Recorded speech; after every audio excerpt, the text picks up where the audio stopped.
Busy show on tap for you guys today on the Heat Report. We got to start off by breaking down the latest on Damian Lillard. Then, is there going to be a reunion with Philly Cheese? Yes, Dion Waiters could be making a return to the NBA. And lastly, should the Heat take a look at John Wall, who is holding a private workout in Las Vegas during the NBA Summer League? But before we get into today's show, we are in the midst of a July sub battle, and we are off to an absolutely blazing start. 812 new subscribers in the month of July. We're battling the Celtics and Knicks, two of our biggest rivals on the court and now off the court in the Chat Sports office. So we have to keep the pressure on these two channels. We're the new upcoming guys. We have to beat them and make our stamp and our message into the Chat Sports office that the Heat Report is here to play. So continue to hit that sub button and join the Heat Report, because we bring you also great Heat news,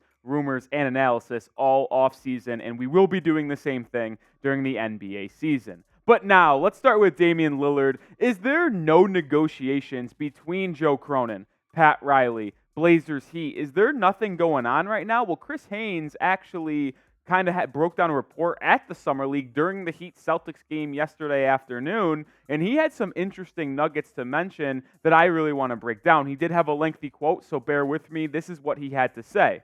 I was told there haven't been any substantial talks yet between the Heat and the Blazers to this point. But I did speak with Lillard's agent, Aaron Goodwin, who told me that he is still hopeful that the Heat and Blazers can talk at some point, get together to try to hash something out. This is something that Damian Lillard wants, but he also understands the situation the Blazers are up against. They want to make sure they get accurate value and assets in return.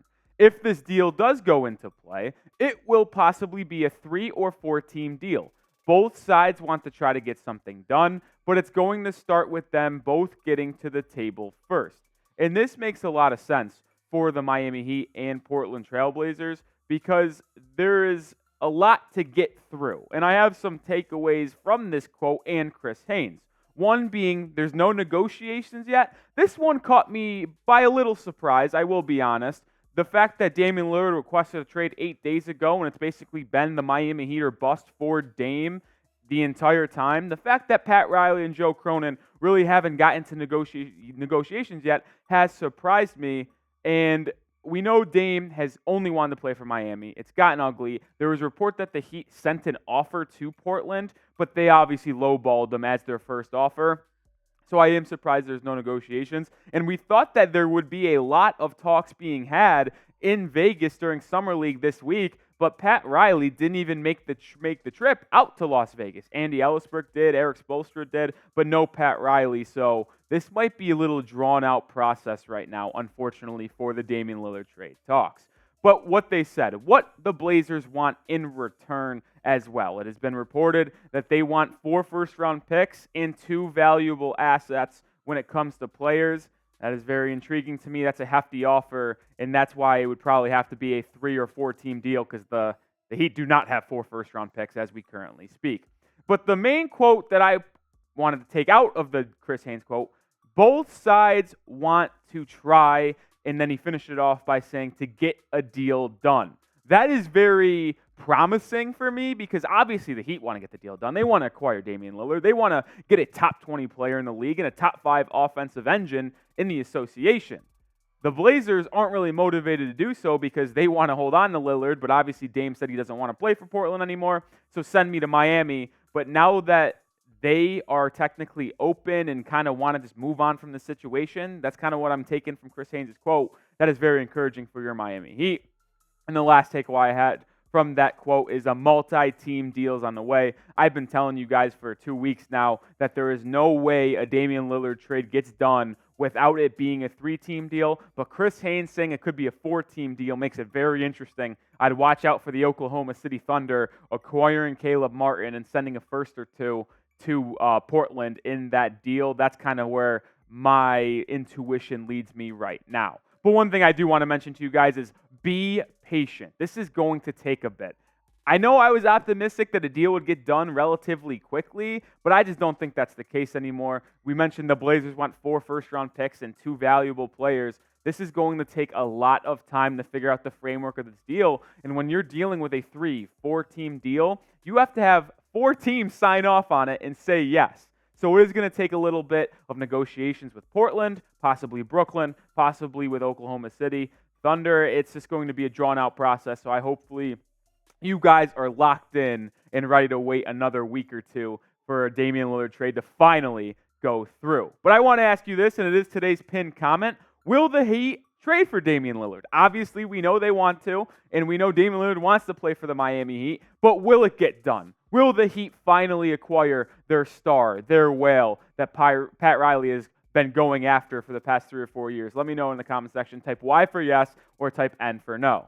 Next on the show, are the Heat going to bring back Philly Cheese Dion Waiters? He is holding a private workout in Las Vegas this week. Could he be returning to the 305? It would be quite the story if Dion Waiters returned. Obviously, he's a fan favorite and someone that I really liked. But Chris Haynes had this to say. He said former first-round picks, Dion Waiters, former first-round pick. He was the 3rd overall pick back in the day to the Cleveland Cavaliers out of the Syracuse Orangemen.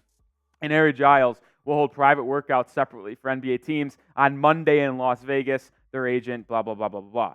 But I'll say this. I'd be in for a reunion. I'm a big Dion Waiters guy. He is a pure bucket getter, and he was tough for the Miami Heat. He was solid, man. I'll never forget that 2-week stretch he had where he was just hitting game winners, putting up 20 a game. He took down the KD-led Warriors by himself. Dion Waiters played really good for the Miami Heat, and he played 123 games for Miami in his career, and he was a solid player.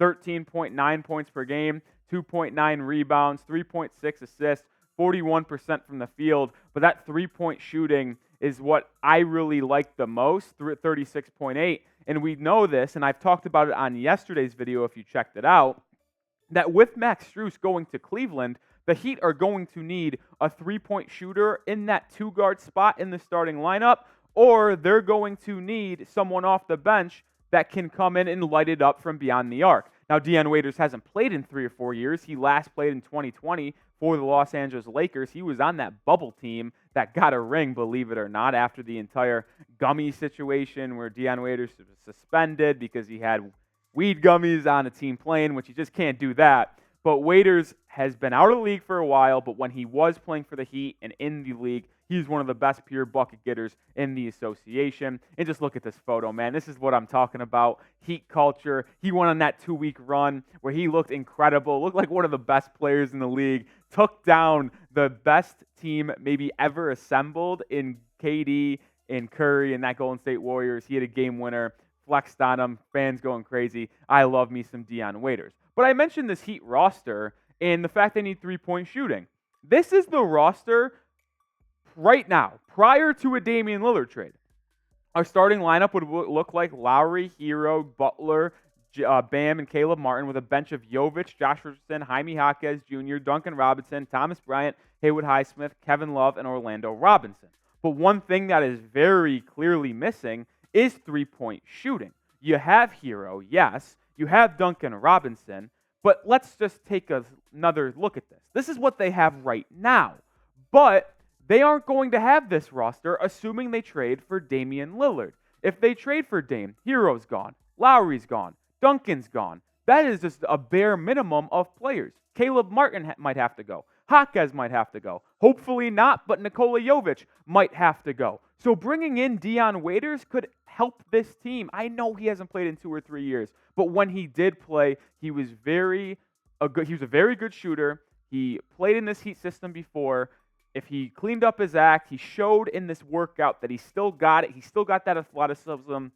He still got that first step. He could be a guy coming off this bench on the vet min that could be a shooter and a bench scorer for the Miami Heat when Damian Lillard is on this roster. So let me know, would you bring back Dion Waiters, Philly Cheese, back to the 305? Type S for sign, type P for pass. Let me know in the comment section. I'm probably typing my S's if I'm going to be honest. Lastly on today's show, should the Heat sign John Wall? He is also holding a private workout in Las Vegas. That's 3 players now. Dion Waiters, John Wall, and Harry Giles. Chris Haynes had the report that breaking down the 5-time NBA All-Star John Wall is holding a private workout. So could the Heat be interested in Haynes? It's an interesting hypothetical, but I go back to that Miami Heat roster, and one thing you notice with Max Strus gone, Gabe Vincent gone, in free agency, Victor Oladipo gone in a trade. The Heat need a backup point guard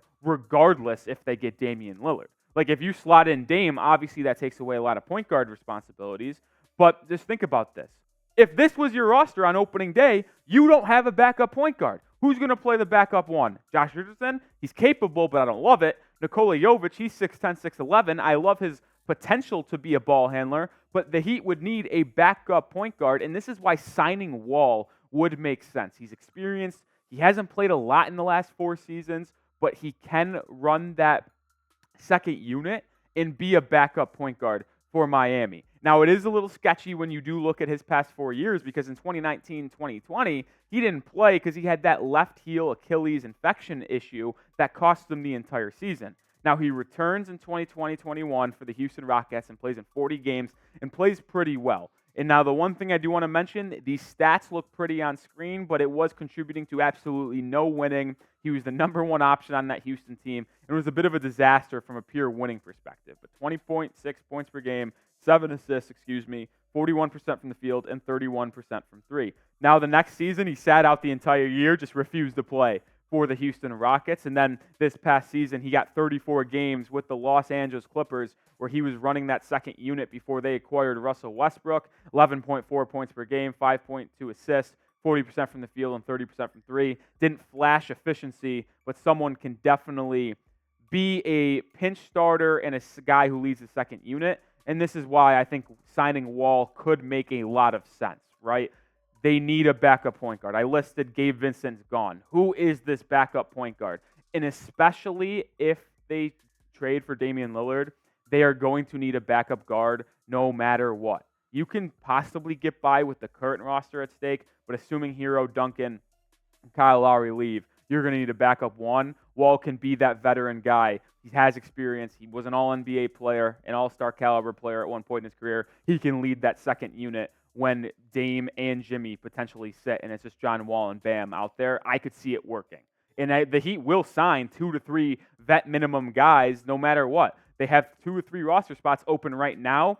They're in a holding pattern, according to Greg Sylvander. They're not making any roster moves right now. They're waiting to see where Damian Lillard finishes up. And then once the trade does or does not happen with Damian Lillard, the Heat will use the rest of those roster spots to their liking. And that is why you should subscribe to the channel, because we are going to bring you videos every day in this offseason leading up to the NBA regular season tip-off about this Heat roster, Heat news, Heat rumors. So lock us in, and when Damian Lillard does get traded, I'm speaking into existence, we'll have a video, and hey, we'll maybe even go live. So make sure you hit that sub button.